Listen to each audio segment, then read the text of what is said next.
Hello, my little band of merry men. I feel like Robin Hood and my band of 10 outlaws. I'm not sure about outlaws. I only get about 10 people. It's quite strange, really. I had to take my higher self portal one down because it was costing me so much to put it up every month. But I did get a lot of response from them. Anyway, as I said before, it doesn't matter. I do it because I enjoy doing it and it gets the energy moving. I want to tell you about a very interesting experience at which I've learnt a great deal, and I'm quite surprised that I didn't know it before, but I'm passing it on because it is very important.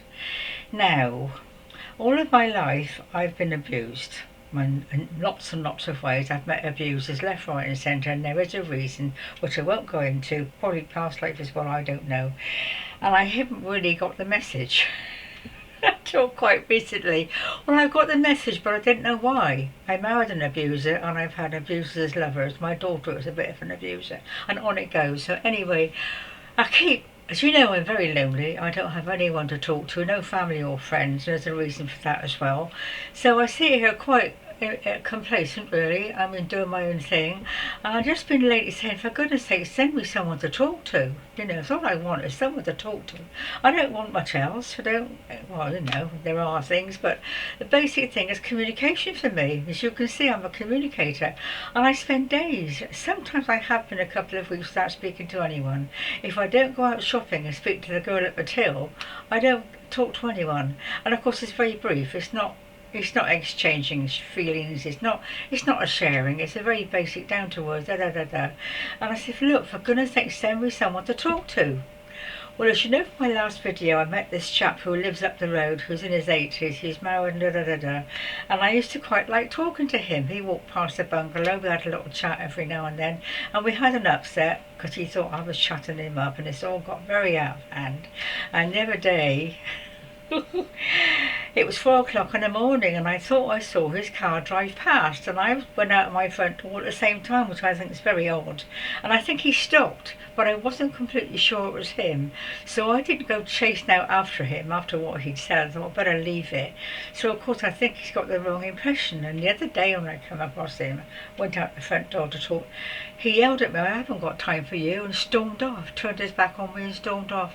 I thought, oh dear, what have I done? He's obviously mad at me for some reason, so that's one bite to dust. The second time was I went out at 8:45 at night in the evening. I left the film I was watching. I had a feeling to go out to the farm gate and stand there, and who should be coming towards me was quite an attractive man. I thought in his 40s, 50s, I don't know, his hair type out, a typical what I call Glastonbury beatnik type of guy, and we chatted for about half an hour, which is too much for me because I can't stand for long, but we got on so well, it was lovely. Oh, someone I could talk to. Superficially, but this and that. He was obviously very similar to me. He didn't wanted to be on his own and da da da da.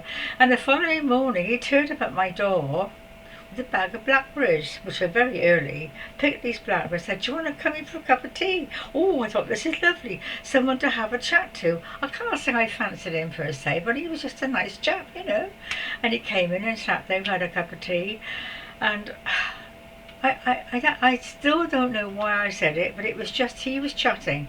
I had a feeling it wasn't completely compos mentis. I do attract lame ducks of all sorts. I won't go into that, but if someone's a little bit, what's it called, half a silly? I seem to attract them. I don't know why that is. I don't know why, but I've always done it. And so I'm used to it. I thought, he seems all right. We had a cup of tea, had a chat. And he talked about himself non-stop, about his emotional state. Or when someone does that, they're really asking for trouble. I think I used to do it a bit, but he was talking about how people didn't like him, and there was this and there was that, and he said something, and I just laughingly said, well, of course you're arrogant. Which upon reflection wasn't the thing to say to somebody you hardly knew. It was obviously a little bit off, somewhere in his head. And we laughed it off, and he agreed. He said, yes, I'm critical too, da da da da. Anyway, the following day, he knocked on my door, and he started on, oh, no, no, no, and he obviously was upset. And he said, I don't do that. It was silly. So anyway, so I thought, oh dear, Yeah, another one. He was going to help with my garden as well. I was going to pay him, but he was going to do some gardening. I thought, you silly woman, what have you done? Anyway, off he went. I thought, well, that's number 2. And number 3 was some time ago. So I sort of was very distressed about all that. What's happening here? Am I being set up by spirit because I've been calling, send me someone to talk to, and they've sent me 2 men that really weren't suitable and were actually quite abusive. So I've been asking for insights on this. Why does this happen? Am I creating it? You know how we go through stuff. I don't know whether you do, but I do. Is it my fault? Have I done? I go through hell trying to sort things out. And I suddenly realised, well, of course somebody helped me, that I had been creating the same pattern I'd had all my life of bringing into my life men as well as women, but men mostly, that are abusive, that don't value me, And I suddenly realised that I was doing this. How was I doing it? No, I didn't. Initially I thought it was a negative spirit. I thought somebody up there has got it in for me. They're creating all this nasty stuff for me to deal with. What have I done? You know the road we go down, or I go down. What have I done? And it suddenly, I was sitting quietly and I thought, what is this about? And I thought, well, this is a pattern that I've got into. Where does the pattern exist? I asked myself. See, we're taught that the mind is the creative. We manifest with our mind. Oh, this is not mind. This is subconscious. This is the subconscious. I've been talking to my subconscious saying, get me someone to talk to. My subconscious obeyed. He brought me someone to talk to. 2 or 3 of them that have since gone their way, but it was obeying me. I wasn't specific.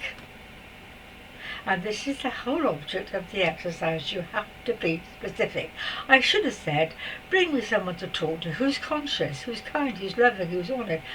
I mean, I've got a long list. That probably wouldn't get anyone like that, but I should have been a bit more specific about the man should be probably single or available or kind or have the same interest, you know, program it a little bit so that it was somebody that would suit me.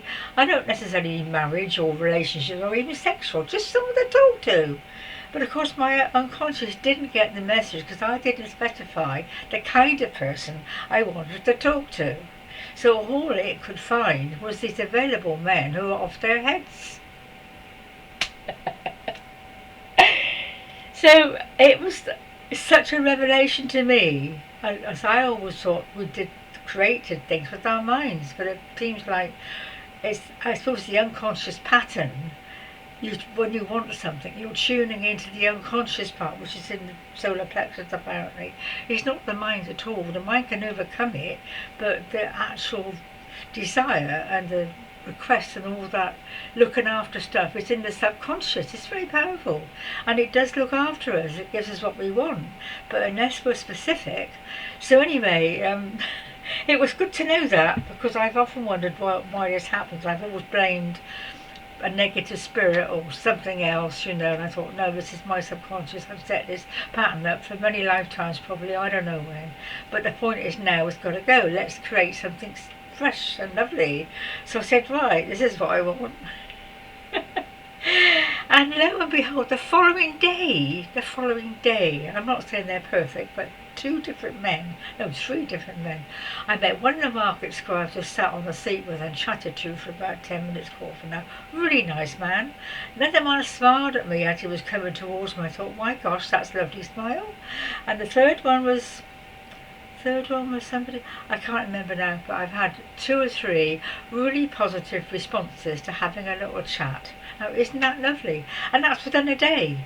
So it's kind of a miracle, I suppose you could call it, but it's also being aware of what we are creating and being aware that we have to create exactly what we want. We have to be specific. It's no good saying, I want to go on holiday, or I want thousands of pounds. Well, you could say that, I suppose, but I think when it comes to personal stuff, you have to be specific. Say I would love to have blonde hair. Well, you could have blonde hair, but it would turn out a disaster. So you have to really, really, really work out what you want and be specific. Lesson for the day. I think I may as well stop there actually, because it's almost 10 minutes, but I have got another video to do about a psychic experience with my daughter. I'll just give you a brief exchange. It might not fit in though. As you know, I have a lot of trouble with my daughter trying to, well, I don't know, it's ongoing and I keep trying to let go and I don't know why I can't let go. So I said, look, I need to know the answer to this, what has happened. And I was sitting quietly in my front room. I can do that, sit completely mindless, just waiting for something. And I suddenly saw her coming towards me. She was 10 years old in a uniform.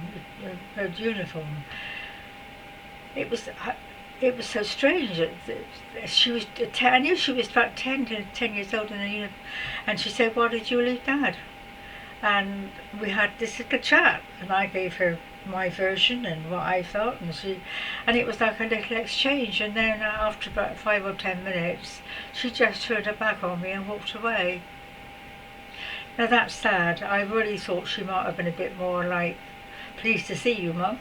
But of course this is at a spirit level, so I guess it was a different kind of energy really. But so I think we've resolved something. So that's two quite important lessons to me. This new moon in Leo, got a full moon coming up in 2 weeks' time. So that's just all I pass that on. If you want to have a chat to somebody, sit quietly and sort of empty your mind as much as you can and call on the person you want to talk to. It's the first time it's happened for me, and I've had to work at it, but it did happen and it was quite productive. Okay, my darlings, I think that's all for now, so I'm going to say goodbye. I've got this new thing. Take care of yourselves. Be specific.